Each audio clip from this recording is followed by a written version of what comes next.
আমরা যে এই রোজা থাকি, রোজার আরবি একটা নাম আছে সিয়াম, আমরা জানি সওম বা সিয়াম, যাই হোক এই সওম বা সিয়ামের অর্থ কি, মানে কি? আসসালামু আলাইকুম ওয়া রাহমাতুল্লাহি ওয়া বারাকাতুহু। প্রিয় দর্শক, আজকে আমি আছি আলমগঞ্জ বাজারে। আলমগঞ্জ বাজারের মধ্যে বাজার করতেছে অনেক মানুষ, দেখতেছেন তো পিছনে। তো এখন আমার পাশে একজন ভাই আছে, সম্ভবত আলেমে দিন। তো এই ভাইকে আমি দুইটা প্রশ্ন করব, তো দেখি উনি উত্তর দিতে পারে কিনা। ধারাবাহিক যে আমাকে প্রশ্ন উত্তর সিরিজ, সেই সিরিজেরই এটা অন্যতম একটা পর্ব। তো আসেন সরাসরি আমরা জিজ্ঞাসা করি। আসসালামু আলাইকুম। ওয়ালাইকুম আসসালাম ওয়া রাহমাতুল্লাহি। কেমন আছেন ভাই? মাশাআল্লাহ, আলহামদুলিল্লাহ, আল্লাহ খুব ভালো রাখছে। তো এখন তো রমজান মাস চলতেছে, যাই হোক তো আমরা ইসলামিক জ্ঞান টিভি চ্যানেল থেকে আসছি। আপনার সিম্পল দুইটা ইসলামিক কোশ্চেন করবো ইনশাল্লাহ। যদি উত্তর দিতে পারেন তাহলে আমাকে এই চ্যানেলের পক্ষ থেকে আপনার জন্য ছোট্ট একটা পুরস্কার আছে, আর যদি না পারেন কোনো সমস্যা নাই, ঠিক আছে? জিজ্ঞাসা করা যাব? হ্যাঁ, ইনশাআল্লাহ, অবশ্যই। ঠিক আছে ভাই, চেষ্টা করব। জিজ্ঞাসা করছে, আমরা যে এই রোজা থাকি, রোজার আরবি একটা নাম আছে সিয়াম, আমরা জানি সওম বা সিয়াম, যাই হোক এই সওম বা সিয়ামের অর্থ কি, মানে কি?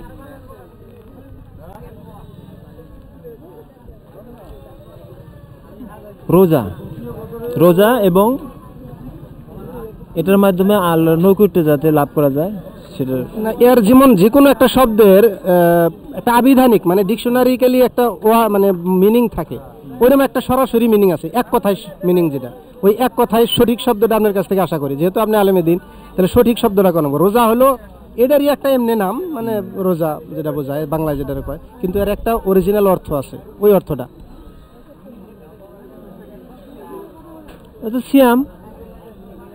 সিয়াম তো আরবি শব্দ, এর অর্থটা যেমন ধরেন আমরা একটা যদি কই ডু, একটা ইংলিশ শব্দ, ডু মানে করা, যে কোনো একটা কাজ করা বোঝায়, কাজ করা, তাহলে ওই রকম সিয়াম আরবির একটা অর্থ আছে। মানে আপনি বলতে চাচ্ছেন যে বাংলা উপবাস, যেরকম উপবাস রোজার মানেই, বাংলা রোজার মানে উপবাস থাকা, কিন্তু সিয়ামের আলাদা একটা অর্থ আছে, একদম সুন্দর একটা অর্থ আছে।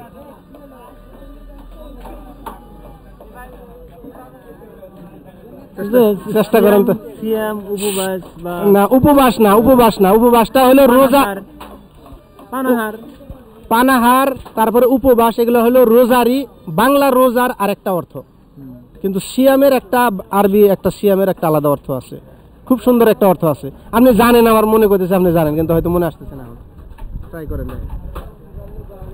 কি হবো? পানাহার না, পানাহার না, তারপরে উপবাস।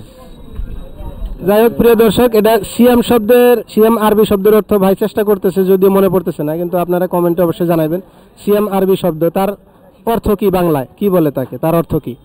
তা আমি দ্বিতীয় প্রশ্ন করি, ঠিক আছে?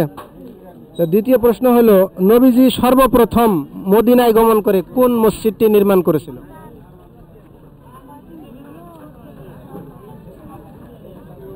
ইসলামের সর্বপ্রথম মসজিদ যাকে বলা হয়, সে মসজিদটা কোনটা? নামেরা না, সেরম না, ভুল উত্তর হলো। আবার ট্রাই করেন, দেখেন। প্রথম মসজিদ, নবীজি যখন হিজরত করে গেল মদিনায়, তখন যাওয়ার পরে প্রথম যে মসজিদটা নির্মাণ করছিল, সেই মসজিদটার নাম কি?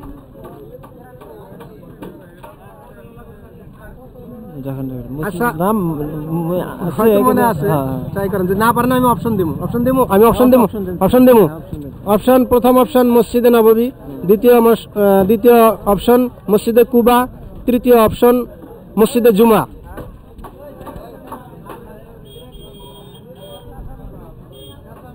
মসজিদে নববী না, উত্তরটা নিতে পারলাম না। মসজিদে নববী না, মসজিদের মানে সর্বপ্রথম নবীজি মদিনায় যাওয়ার পরে কোন মসজিদটা নির্মাণ করছিল? মসজিদে নববীরও আগে, আরো কয়ে দিলাম, জান অপশন দিলাম, মসজিদে জুমা, মসজিদে বিলাল, মসজিদে কুবা।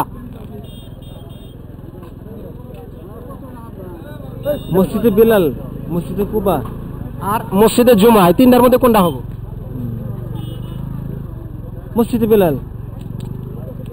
না, তাও সঠিক উত্তর হলো না। এটা সঠিক উত্তরটা আমি কয়ে দিই। এটা হইতেছে মসজিদে কুবা, যে মসজিদে 2 রাকাত নফল নামাজ আদায় করলে একটা কবুল উমরাহের সওয়াব আল্লাহ তাআলা দান করে।